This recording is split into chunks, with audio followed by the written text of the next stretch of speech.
This week, Crisis on Infinite Earths. This 1985 DC Comics event tried to clean up continuity and increase reader friendliness of its comics line by either killing or combining all the various versions of Earth that had appeared in its comics, make absorbed characters like Captain Marvel native to Earth 1, and kill off, at least for a while, a surprising number of characters. Longtime DC reader Professor Allen joins longtime Marvel reader me to discuss the series, why it existed, why it still matters, and some interesting truths about the difference between DC and Marvel. First, if you appreciate the work we do on Deconstructing Comics and our other podcasts and want bonus content, we'd love it if you'd support the show at patreon.com/deconcomics for as little as $2 a month. Our monthly issue-by-issue look at 1960s Amazing Spider-Man comics is available to patrons chipping in at least $4 a month. Check out our goals and rewards and pledge your support now at patreon.com/deconcomics. This is Tim. And this is Alan. And this is Deconstructing Comics.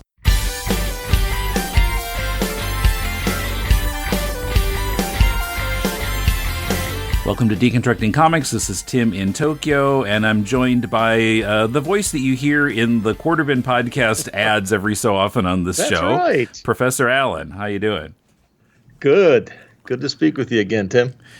Yeah, we were trying to remember. He was on once before, and he reminded me, we talked about the then new Power Man Iron Fist series.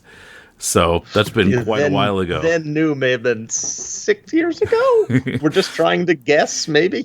Yeah, we know it was before we met up in person in 2017 when I was in Columbus. But there you go. Yeah, sometime before that. Yeah, so how's it going? How are you doing podcast-wise? I know you've done various different shows. Yep, still going strong. Everything is on our one relatively geeky feed, but we do the Quarter Bin show, we do Short Box Showcase. That's the show that you were on. I've got it as April 14th, 2017. Okay, so just a little bit before we met in person. Okay. And then I do occasional various other things. Okay, cool. So this has been a long time coming. I wanted to do Crisis on Infinite Earths, the show, and I thought, a DC expert, relative to me, who is definitely not a DC expert, was required for this. And I thought of Alan, but it had to be summer in order for him to have enough time. So yes. Here it is summer, and he had enough time, and I just barely had enough time. I barely had enough. These are not quick reads. No, so dense because it's like, these totally compressed comics from back, almost 40 years ago. Yeah, I mean, if they put this out now, well, it would have been like twice as many issues if they put it out now. Oh, yeah. At the 3 times the cover price. Yeah, for sure. Yeah, so the past 3 days I've been scrambling to get my reread in because my first reading took too long. But I did get all the way through it, and I got my notes pretty organized. Okay, now, I do want to clarify one thing.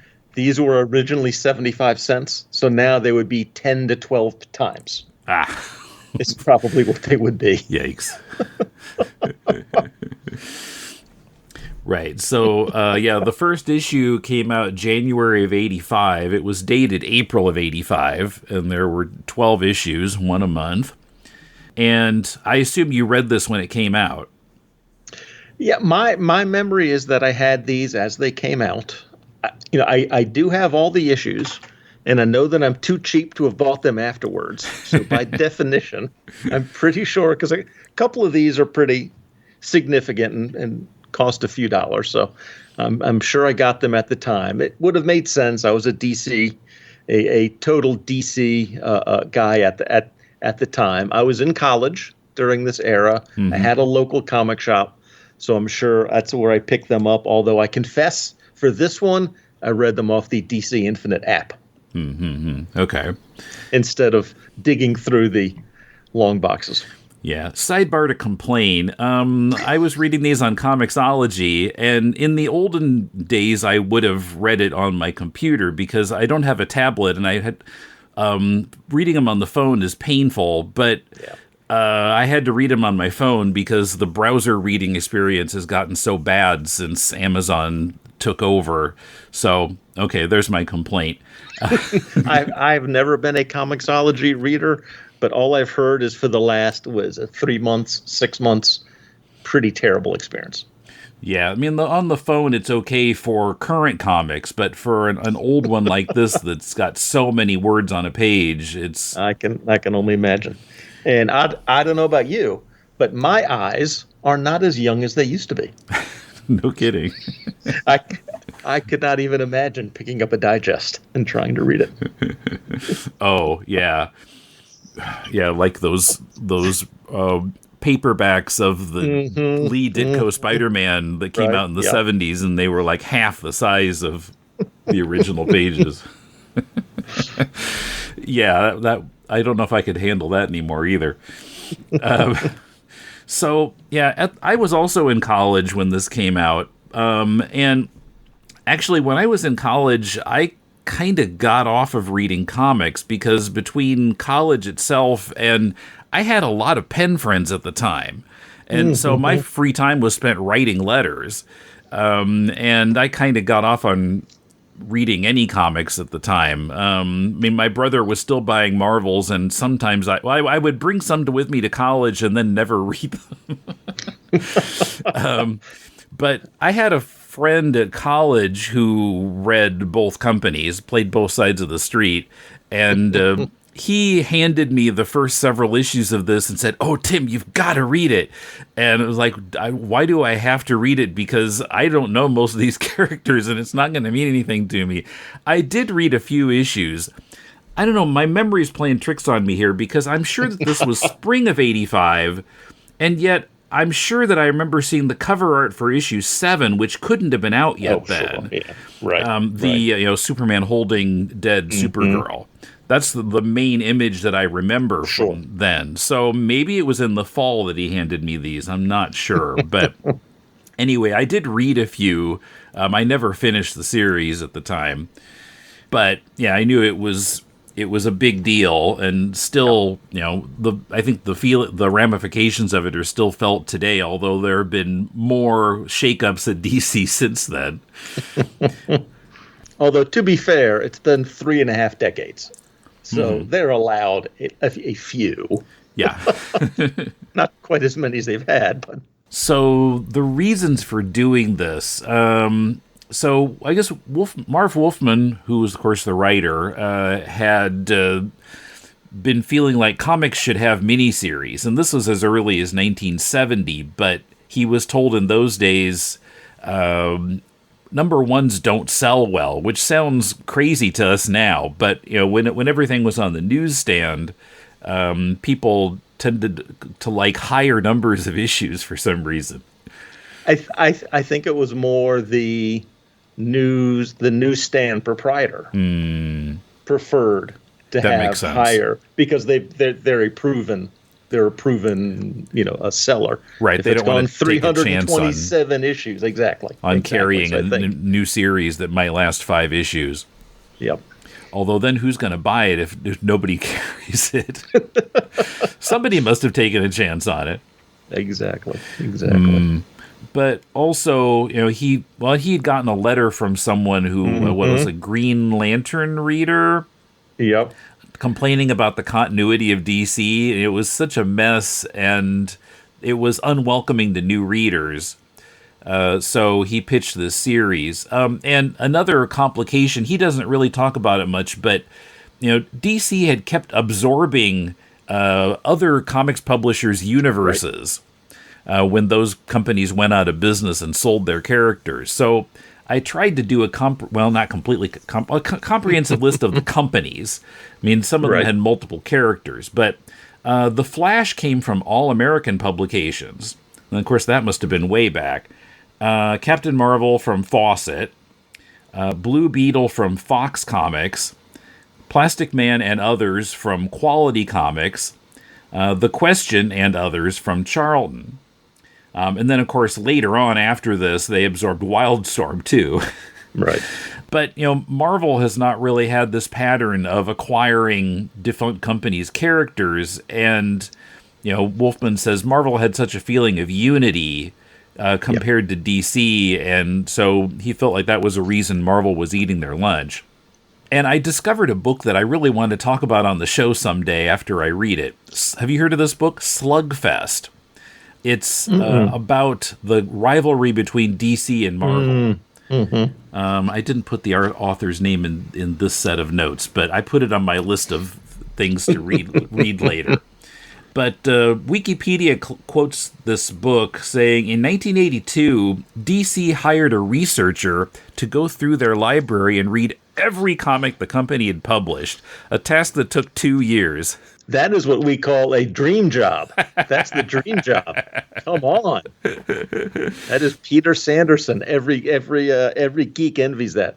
Peter Sanderson. Fellow. Okay, you know his name. Yes. So is he famous among geeks? I think he's famous for this, at least. Known for this, and wasn't it? I mean, when this would have been? I mean, the legend is this was basically index cards. Mm-hmm. Yeah, that he was recording all this information. Right. And, yeah, he wasn't tapping notes into his phone. No, and that ended up, leading to or providing the background for this series and the Who's Who series, which was going on at the same time. Mm-hmm. Okay, so that took so long that I guess they had originally planned to put this out in 83 or something, but it became 85, which happened to be DC's 50th anniversary. Should mention there were also crossovers with 15 other DC series, and you can see the footnotes floating around in the book. So, yeah, how did you feel coming back to this and reading it again? Let me say one more thing in the background, in that because I still read a lot of comics from this era, both old cheap ones that I'm able to find or on the DC app, because to me the state of DC at the time is an important part of the story, not just the sales that you mentioned, but I've read and read a lot of DC from the late 70s through the 80s, and there are exceptions. There are some books that feel modern. Most notably the Teen Titans, right, of Wolfman and Perez. Batman certainly can. Firestorm, I'd argue, for Warlord or the Legion or Sergeant Rock, and certainly when the British writers, arrived and started to do their things. But the vast majority of DC content, including the big guns, Superman and Wonder Woman and the Flash and Green Lantern, they felt, and you can certainly feel it, returning to 82, 83, 84. They were just so old-fashioned. They were just so...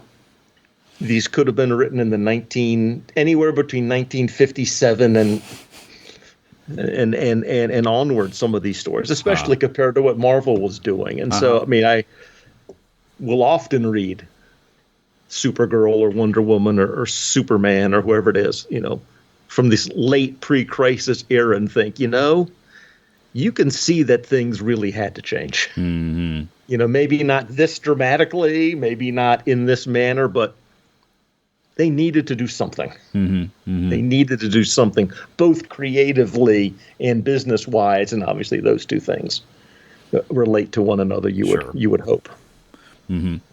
Yeah. So how did you feel coming back to this now? How does it read to you now? It is an achievement, if nothing else.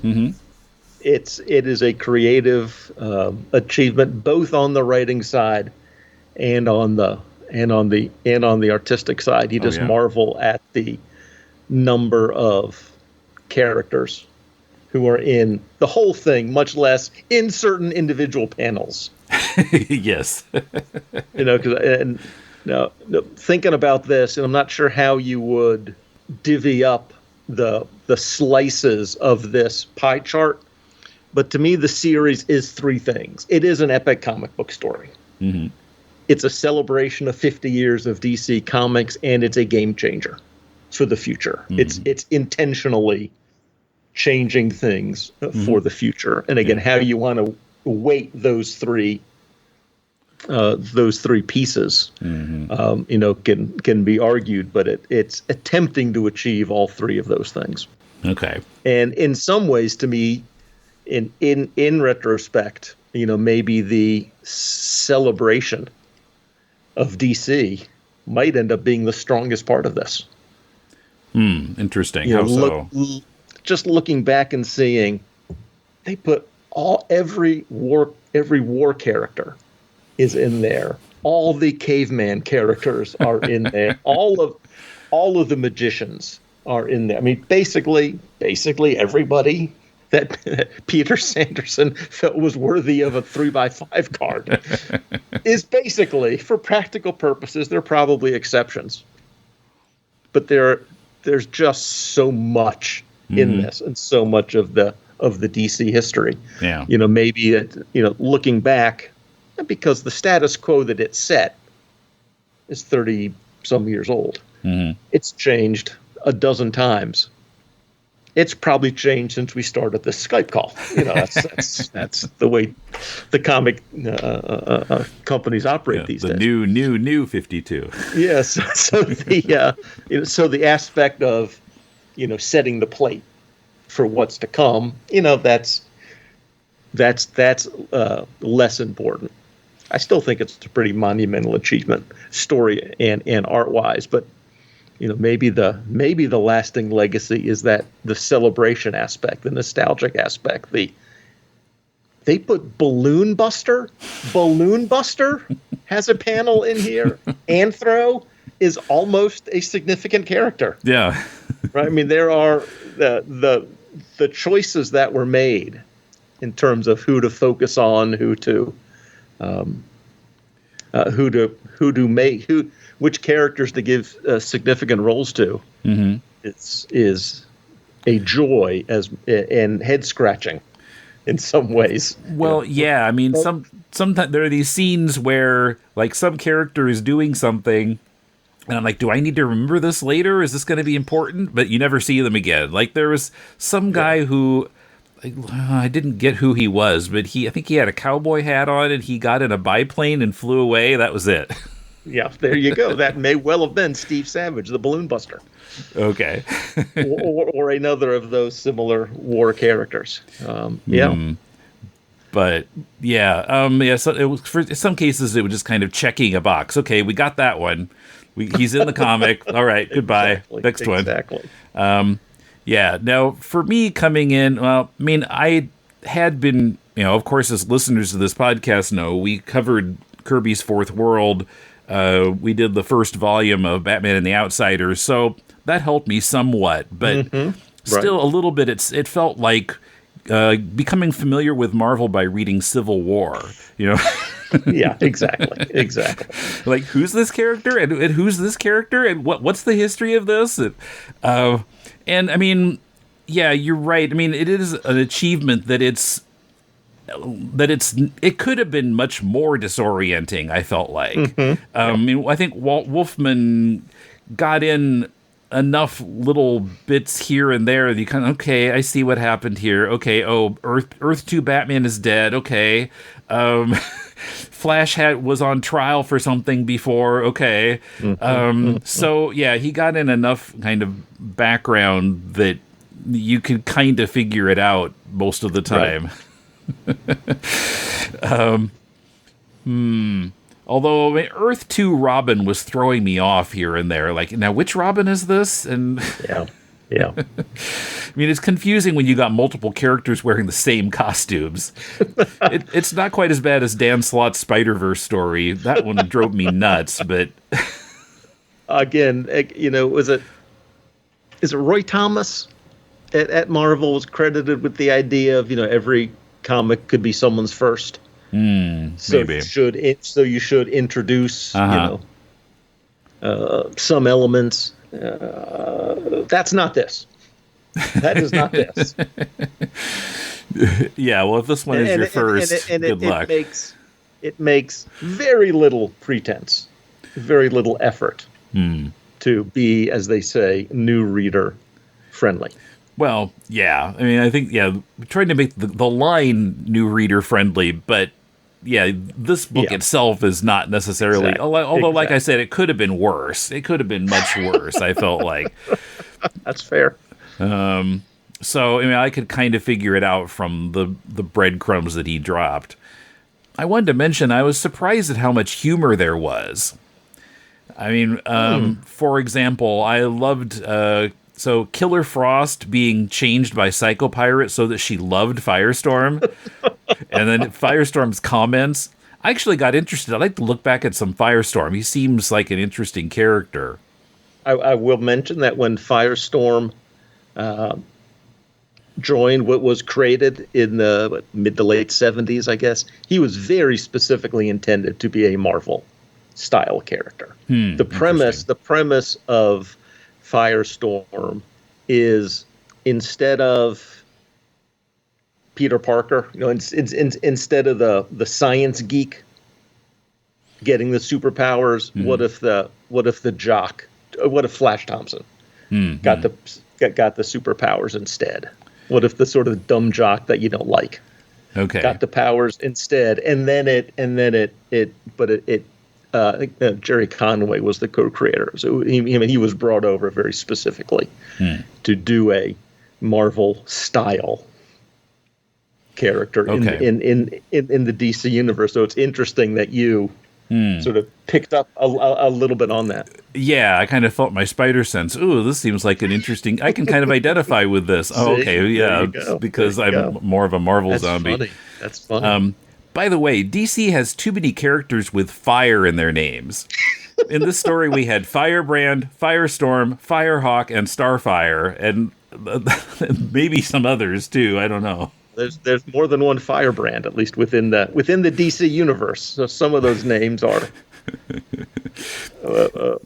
multiple, used multiple times in multiple eras. Yeah, well, and then digging in a little bit with Wikipedia, I discovered that there's Brainiac, and then there's Brainiac 1, 2, 3, 4, 5, and they're all these completely different characters. Like, what?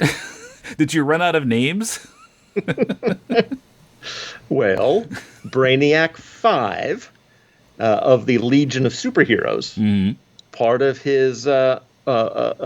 his inspiration for becoming a hero is to purge the family guilt from his more infamous Superman-hating villain or ancestor. Mm-hmm. So he's 1,000 years in the future trying to make up for. I see. His evil. So there's a reason for that one. Please don't ask me about any other ones. But there's at least a reason for that one. Okay.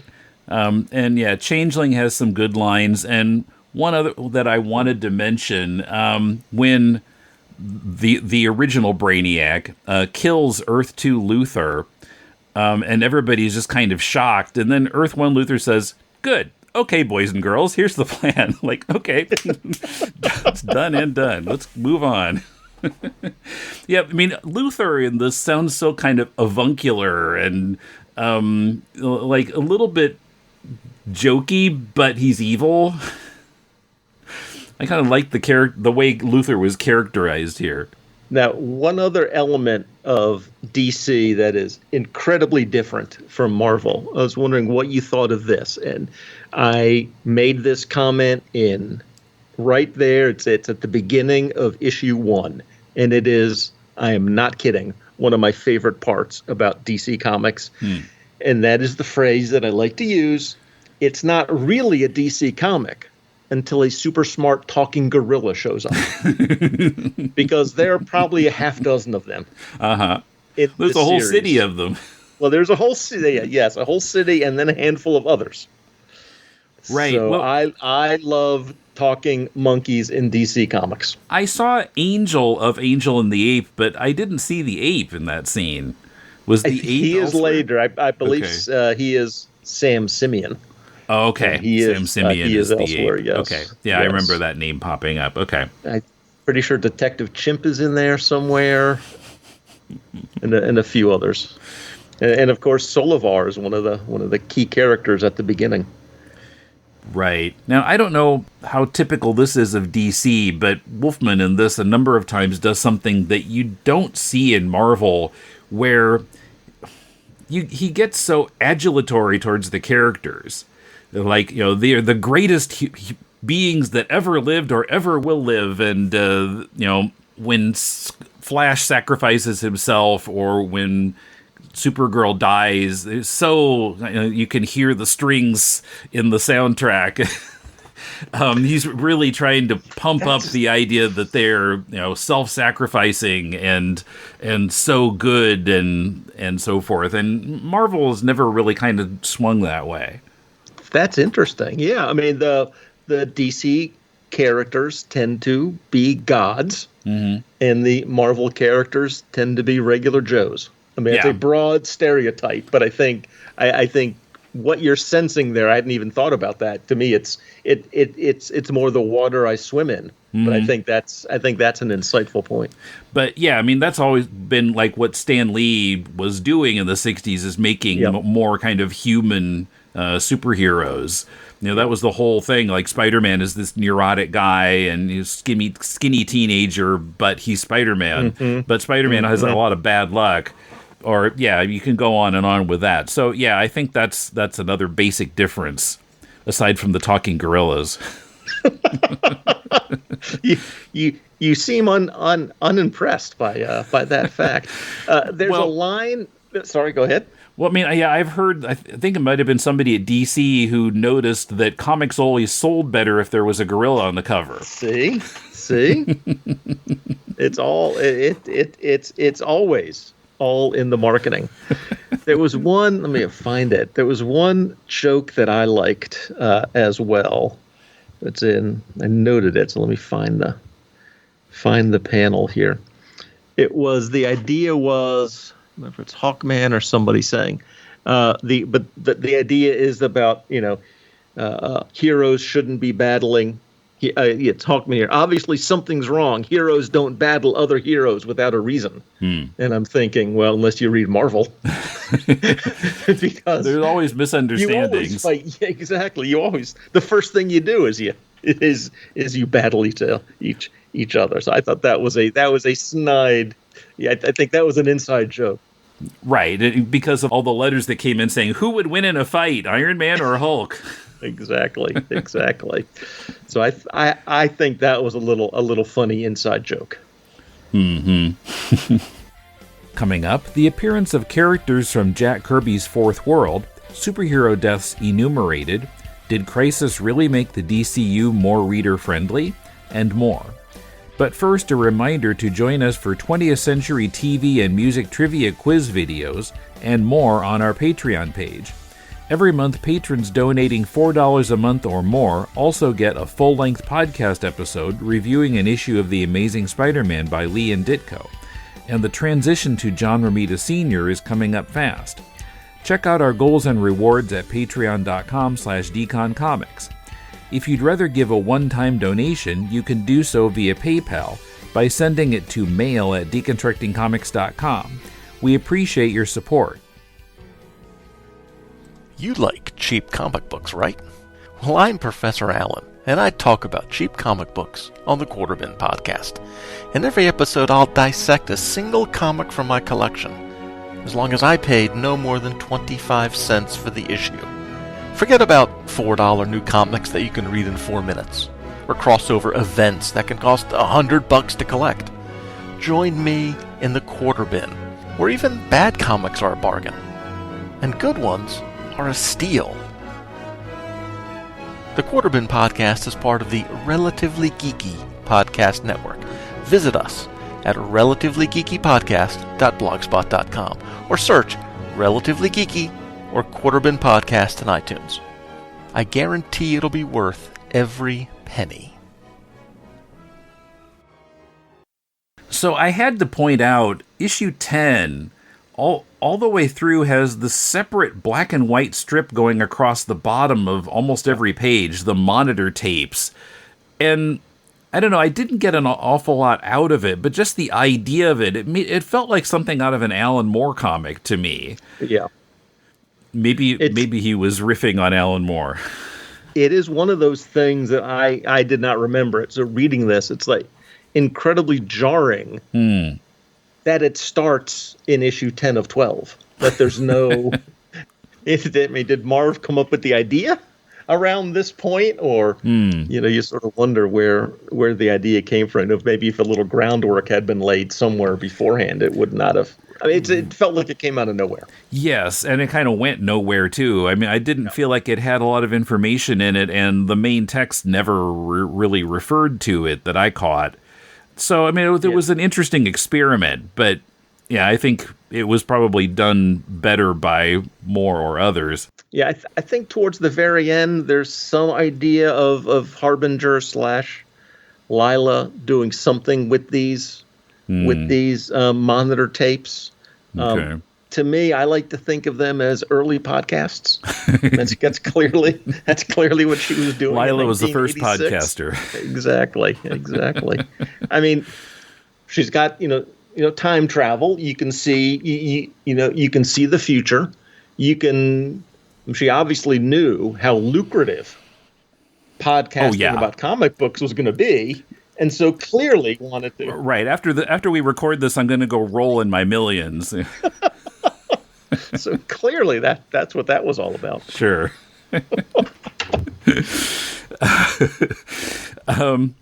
So then we get to issue 11, and I was kind of surprised because it's all compressed into one Earth already, and it's not the end of the story. I was expecting that to happen at the end, but we've kind of got the new status quo, but then it gets shaken up one more time when they have to have the final battle with the Anti-Monitor. Right. So, yeah, the structure of this kind of surprised me, which was kind of a good kind of surprise. If it's not predictable, that's something in its favor, I think. And issue 12 was huge, close to 50 pages. Man, I've got a feeling that one was just right till you're done, Marv, and we'll whatever. George, draw till you're done, and right. Well, and then it takes 4 tries to kill Anti-Monitor. Yep. It was like a horror movie. Like, he's back again. We still didn't kill him. There, that does it. Oh, wait, he's back. So, Mr. If you want to put me in the role of DC expert, I'm going to put you in the role of Fourth World expert. Ooh, okay.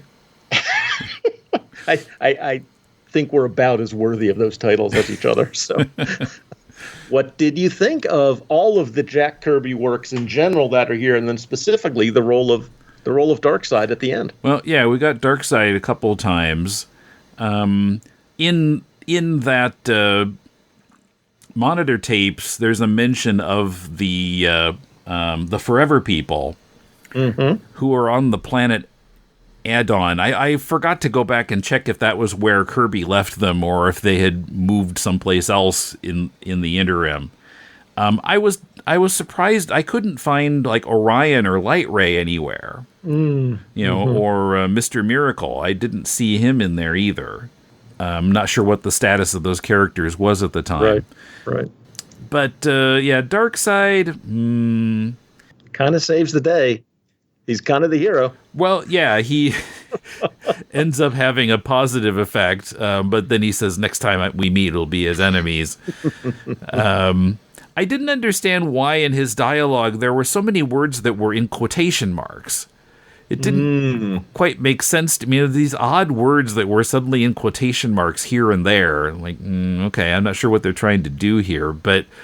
Interesting. But, I mean, he felt a little bit more kind of standard Darth Vader-like compared to the way Kirby wrote him that was, quirkier. Yes. But that's to be expected, I guess. Yeah. But, yeah, I would have liked more of the Fourth World characters beyond him. But I guess he's been kind of the main one who's been adopted since Kirby finished. Yeah, he's certainly been the breakout character. I mean, I first encountered him for a year or two before, around 83, I was reading Teen Titans, and he showed up in there. And at the time, I had no idea he'd been created by Kirby. Just, here's a DC bad guy called Darkseid, which was how I read it. I didn't get the pun or the joke that Kirby was doing with that and many other names in the Fourth World.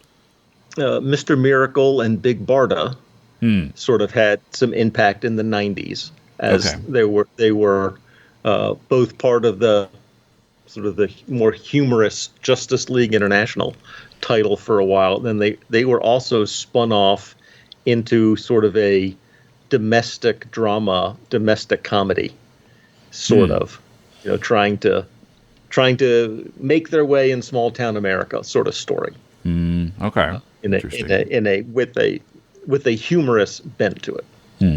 So they're probably, in terms of significance, probably also Fourth World characters that sort of broke through and stuck. Okay. And of course, there was the Mr. Miracle series much more recently too, which I haven't read. With Tom King, yeah. So Anti-Monitor wanted somebody with mind powers, and he had to settle for Psychopirate, and he had looked for Raven, but he couldn't find her, and she doesn't show up in here except on a monitor screen somewhere. Do you know what was Raven doing at the time? I wonder. Well, if anyone knew, it would have been Wolfman and Perez. Yeah, right. They would have known. I wonder if this was an era where she was battling her father Trigon in a dark demonic dimension or something. Something of that is would have been my guess. I don't recall it specifically, but it's one of those cases where the presence of the Psychopirate is pretty cool because he's an incredibly minor character. But he has a pretty powerful power if you think about it, and it is certainly used to its. I mean, he is used, to that power, and I think it also. It sort of sets the scene that there's going to be some obscure folks with actually significant roles in this. Now, if Anthro and Solivar and some of those other folks from the first issue or two weren't enough to convince you already.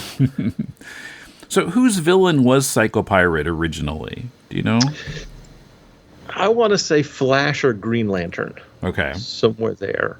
But it's not ringing a bell specifically for me.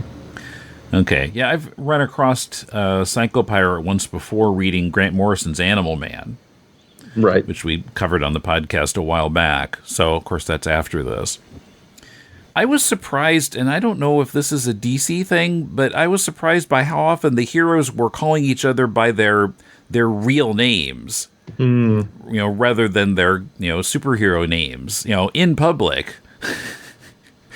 Are they not so concerned about secret identities? Or?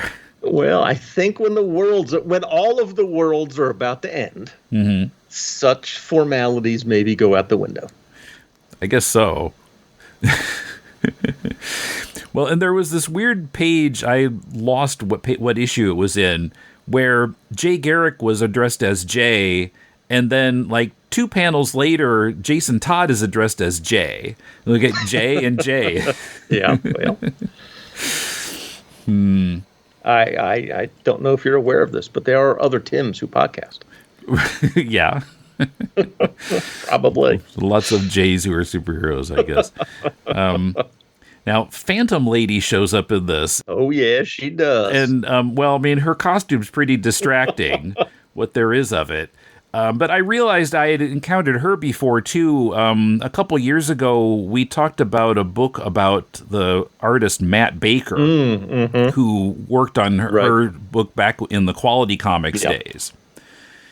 So oh yeah, Phantom Lady, okay, and yeah, one of his drawings of her was pointed to by Wortham, in the whole thing in the 50s. It's corrupting the minds of our youth. So, but yeah, that's a totally impractical costume for superheroing. Yeah, I'm still not seeing your point, Tim. I'm still not seeing your point. I'm looking at for a bunch of adolescent boys, it's very practical, but If you're celebrating the entire history of comic books, right, you have to include But that. I mean, you're wondering why all the other male heroes aren't just staring at her chest along with the reader. Like, how are you not noticing this? Because, in DC, everyone's respectful. Okay, respectful. That's all I'm saying. Okay. And some of these characters, of course, are pretty old, and they came from various companies. And some of the names are kind of on the nose, like Dr. Occult. I mean, he's not just. It's not sufficient to say that he works with the occult. It's in his name. His name is Dr. Occult. It's like if my name were Tim Podcast. Well, I mean, if you're a 7-year-old in 1949 looking for a comic, and it's called Dr. Occult, maybe that's nuanced and subtle. Mm-hmm. Well, yeah, I mean, it was normal for comics, in the 40s and 50s, maybe, but yeah, I mean, it just kind of shows how, like you were saying, DC needed to modernize things. Although I don't know, is Dr. Occult still around? Has he changed his name? It wouldn't surprise me if that's the type of character, sort of like here, that pops up in some of the John Constantine or Justice League Dark. A character is never gone forever.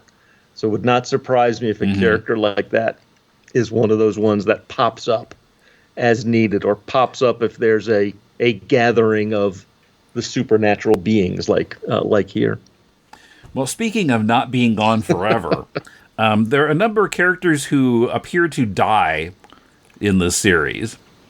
Most famously, the Barry Allen Flash, who I know has come back in some form, and Supergirl. I guess she's like permanently gone, right? Is she like in the Uncle Ben zone where she never comes back? No, she's back, and okay, and to give them some credit, Barry Allen stayed dead for a decade-ish, I'm guessing.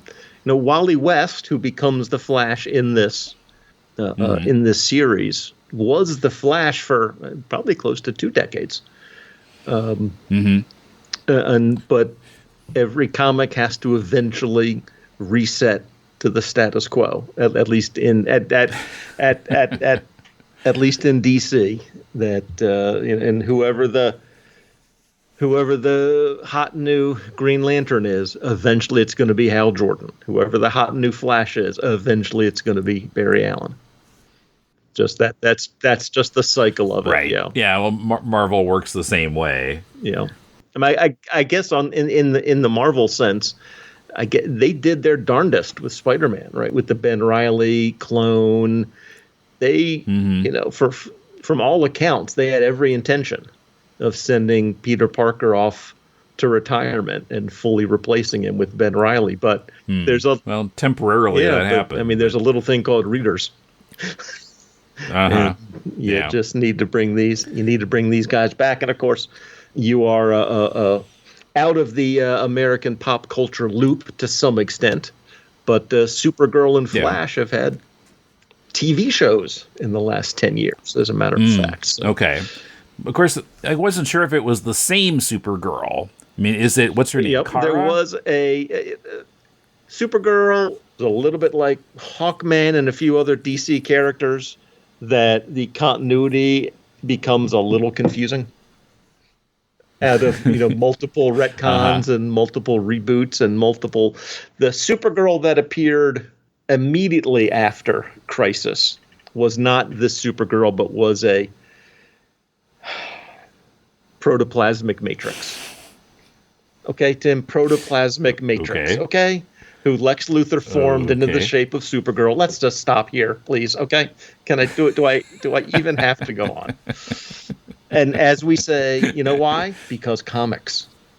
That's why. Yeah. Because comics. Yeah. But but that was retconned, fortunately, out and actual Supergirl came back. So I guess the reason Barry Allen was killed was because DC thought he was dull. They said they told Wolfman to kill him. Yeah, and you mentioned the the trial. His series ended at issue 350, shortly before this. It ended with him, heading off into the sunset. I think it even fast forwarded him into the future. The intention was to remove him out of continuity. And again, they did for a while. Sure. It's always for a while, but to some extent that makes him safe to kill. Right? They did not have immediate plans for him. And then I guess Supergirl was killed because Wolfman was trying to make Earth 1 Superman, again, the only survivor of Krypton, because there had been so many others introduced. But he mentions the Phantom Zone criminals and the Bottle City of Kandor as other surviving Kryptonians, but I didn't see them mentioned in this story. Yeah, I don't think so. So, he killed one Supergirl, but, and got rid of Earth 2 Superman, sent him packing. But what about these other Kryptonians? Yeah, I guess if you're in the Phantom Zone, you don't count. But again, I think that was an attempt. Shortly after this, 1986, John Byrne comes over and reboots Superman. And so again, I think part of that, either formally or informally, to give Byrne, a blank slate, to say, if you want Superman to be the only survivor, then we'll do what we can to, we will give you that opportunity. Okay. And to me, the Man of Steel reboot in '86 was probably the most successful of the post-crisis reboots. And probably a good 8 to 10 years of really solid, cohesive Superman stories happening in the aftermath of this. Okay. What about Wonder Woman? She gets devolved back to clay, but I know she's not gone. So what happened with Wonder Woman after this? Pretty darn sure I can explain that one, and it's a pretty clear answer. Because in 1987, Wonder Woman rebooted with a new #1, a series that ran over 200 issues, written and drawn by George Perez. Okay. So I imagine that was probably part of the deal, was either, take care of Wonder Woman so you can have her next year, or when you're done with this, he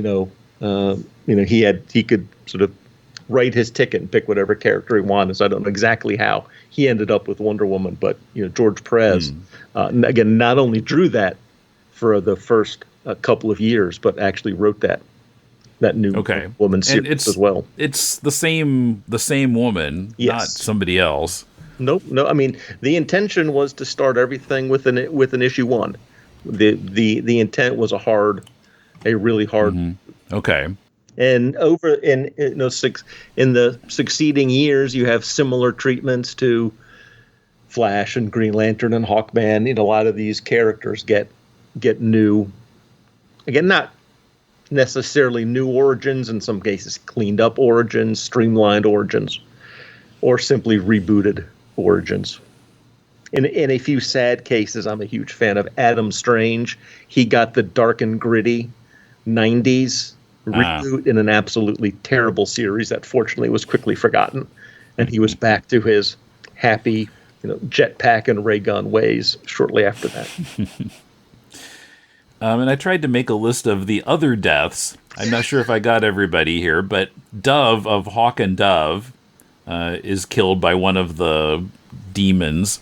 And some of these, I think it's inevitable in a book with so many characters and trying to do so much that sometimes I didn't quite get what was happening. Right. So apparently Green Arrow gets killed, and at the time in that panel he is on the outside of this building about 10 feet above Peacemaker, and Peacemaker's looking away from him and says he's dead.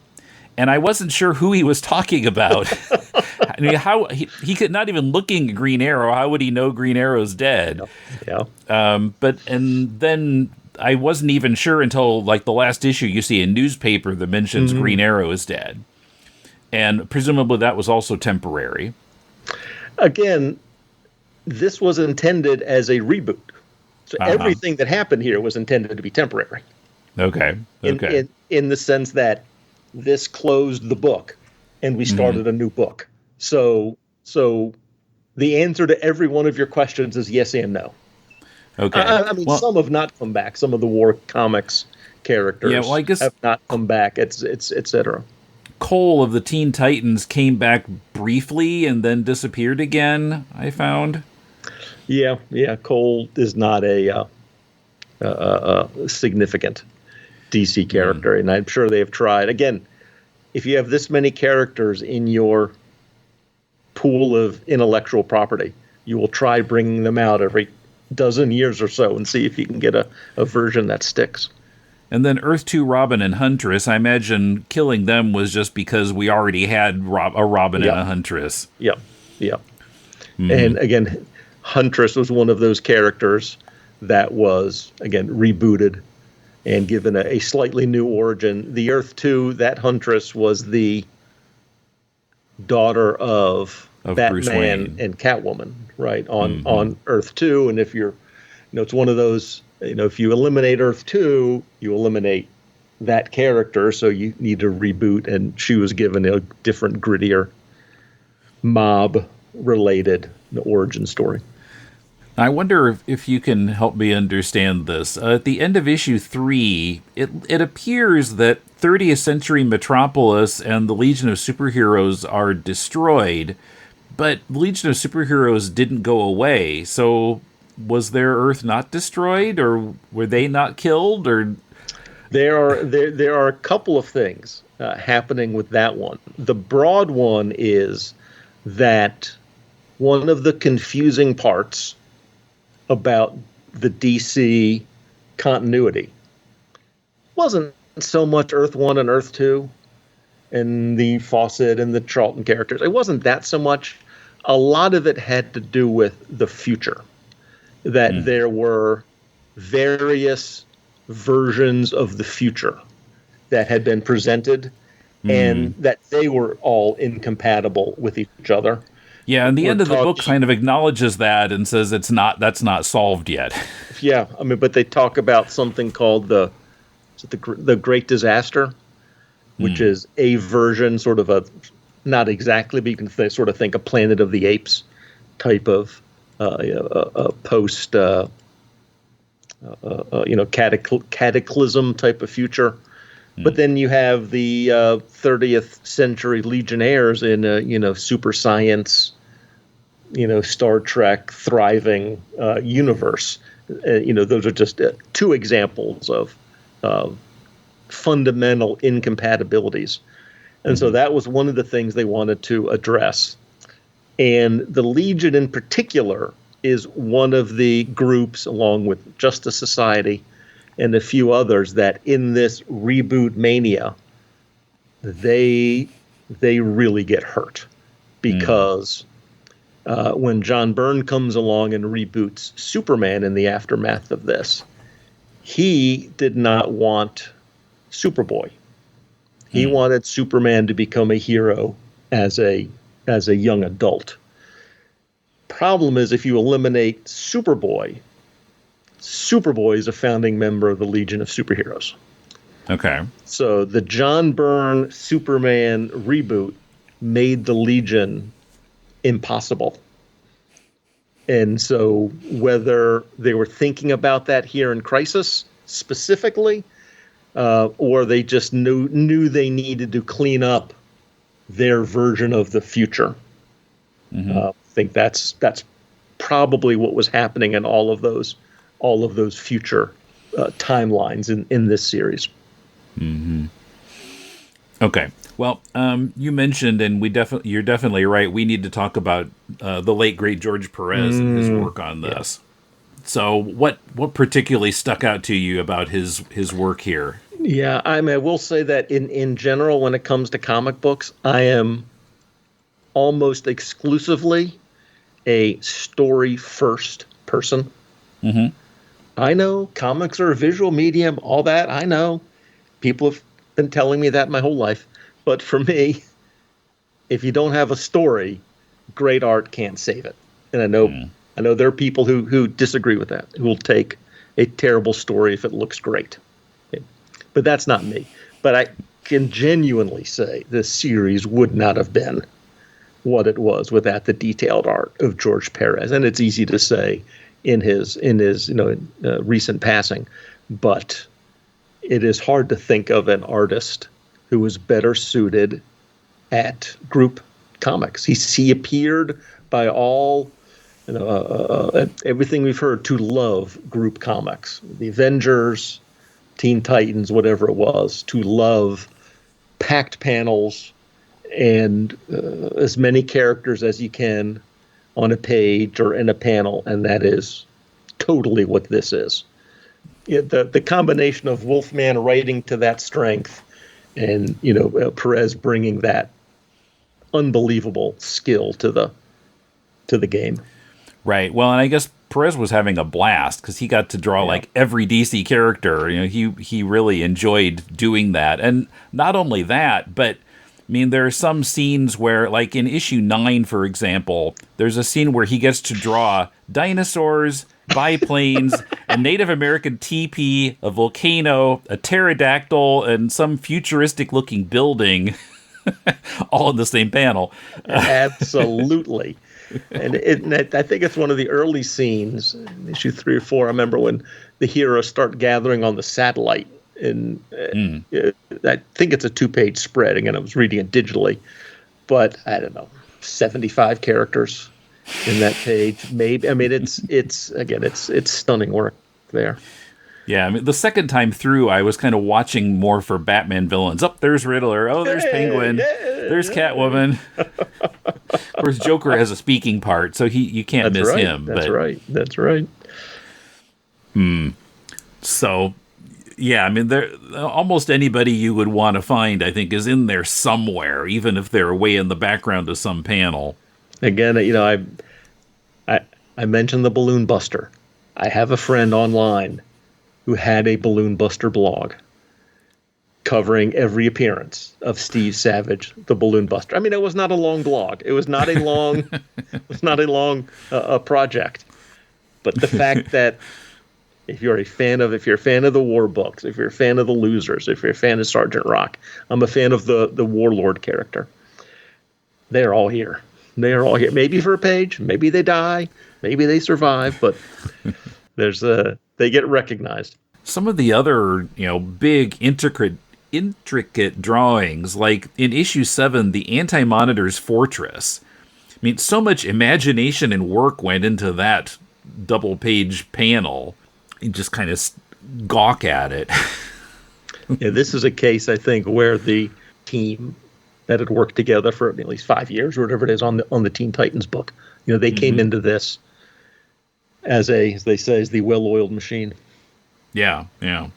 I was wondering how they did the shadow demons, because they don't have any outline around them. So, I mean, they must have worked out something with the colorist. Like, maybe Perez says, okay, I'm drawing it here, but don't have any lines. Color the lines the same as the fill. So, yeah, it was an interesting effect to have them without lines around them. I assume you read this digitally as well? Yeah, on my phone. That's right. My poor eyes. Because I know at this time, DC was experimenting with some new printing, flexographic printing techniques. Yeah, I remember that word. And I think it was the first couple of issues, I don't remember, came out pretty poor on the original paper. So I think they gave that up. And in the digital versions, they have rendered or whatever the proper word would be. So they're cleaned up versions that we're looking at digitally. I remember Marvel using flexographic too, and some of the colors at first were really garish. They looked really bad. Right. Mm-hmm. Now, I asked you about this. I don't know if you have any observation about it, but in that same book, Slugfest, Wolfman says that there's a panel in Infinite Earths showing the Marvel Universe being destroyed. And I didn't notice that, but I did not notice it. That is one I had not even heard of. However, I can believe it because yeah, the sure. the Marvel and DC characters, and not in a mean way. That might be more in the 90s and the 2000s. But Marvel, these creators regularly went back and forth, and by this era, they didn't need pen names to do it. Right. Wolfman had been at Marvel in the late 70s. Exactly. And so the Marvel and DC creators would often put Easter eggs from other, characters from other companies in group scenes. So I had not heard that, but it would not surprise me if Captain America is standing somewhere in the deep background because Superman appears in Marvel comic crowd scenes on occasion. And I don't know if you're familiar with this. I will have the details wrong, imprecise. But in the early 70s, 72, 73, Marvel and DC unofficially... I think I know where you're going. I kind of remember this. The Rutland Halloween crossover. Right, the Halloween. Halloween crossover, where you have some similar characters, sort of the same bad guy, doing a plot in a Justice League and maybe a Thor, and then maybe one other. Thor kind of comes to mind. Yeah, and I think the in the Marvel book, the DC characters are there as Halloween costumes and vice versa. But in their own books, they are the actual characters. So you have, but that was before two mega corporations. Right. Yeah, they're just dinky comics companies. Own those intellectual properties. And so that, and the companies were actually getting along at that point as well. And so that was not an issue. Sadly, it's been a couple decades since.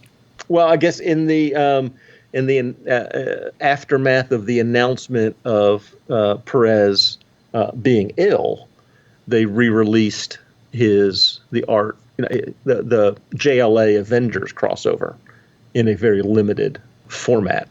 So they re-released that. So that was the first time in a couple decades the companies got together and did something together, and it wasn't something new.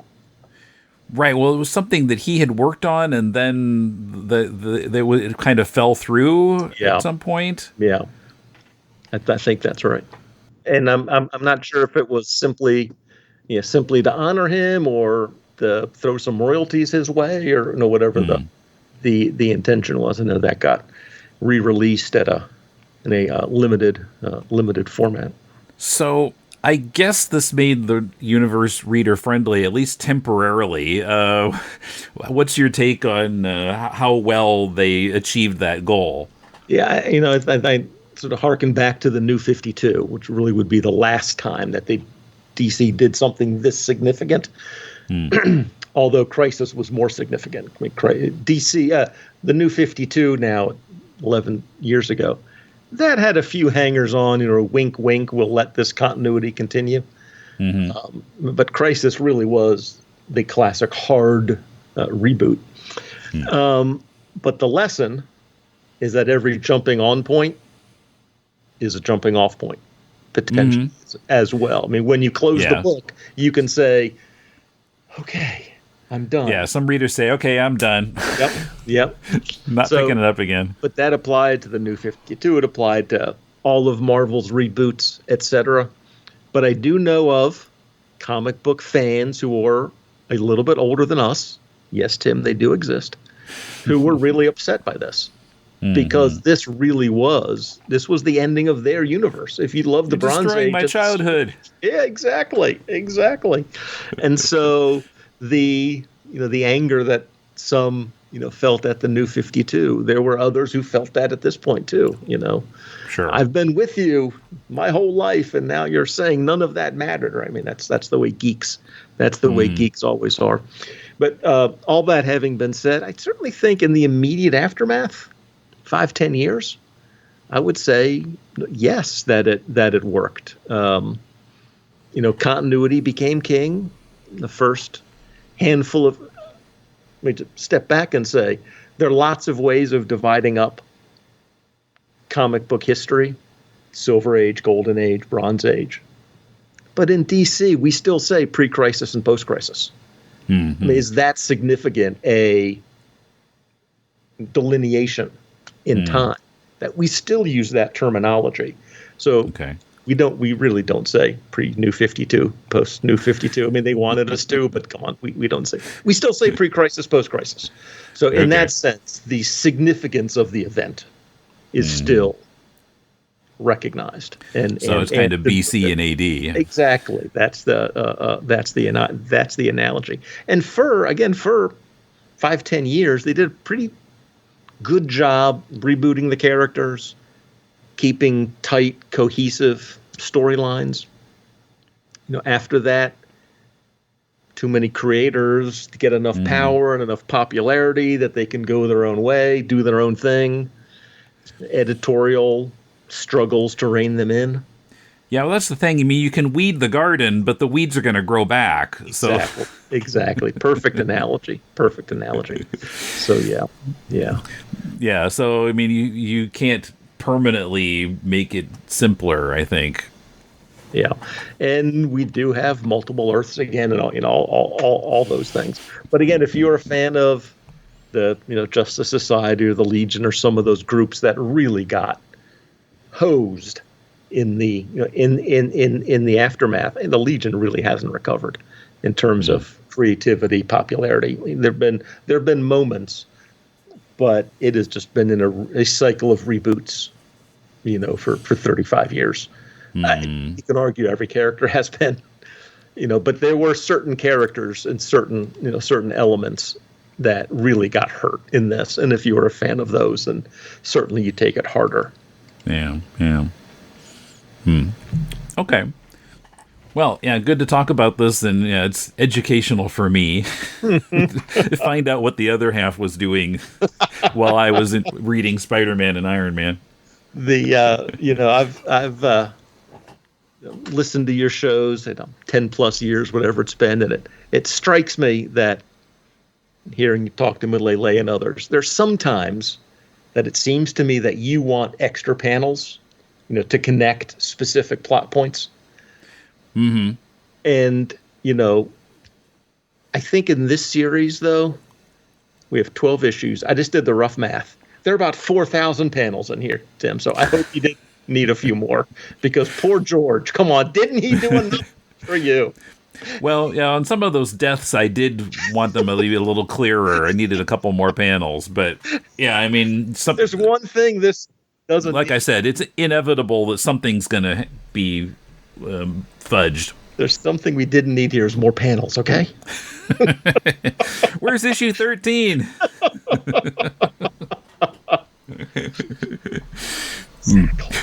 Exactly. Okay. It's definitely a fun revisit.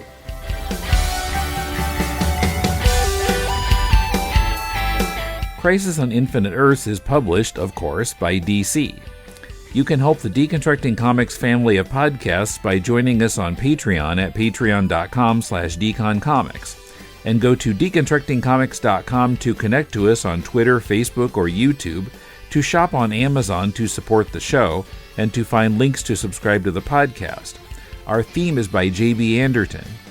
If you're looking for some constructive feedback on your comic, send it to us and we'll critique it on our spin-off podcast, Critiquing Comics. Send it to mail@deconstructingcomics.com. We'll read it and record our critique. Next week, Kumar and Matt discuss David Lapham's series, Stray Bullets. Till then, this is Tim, and thanks for listening to Deconstructing Comics.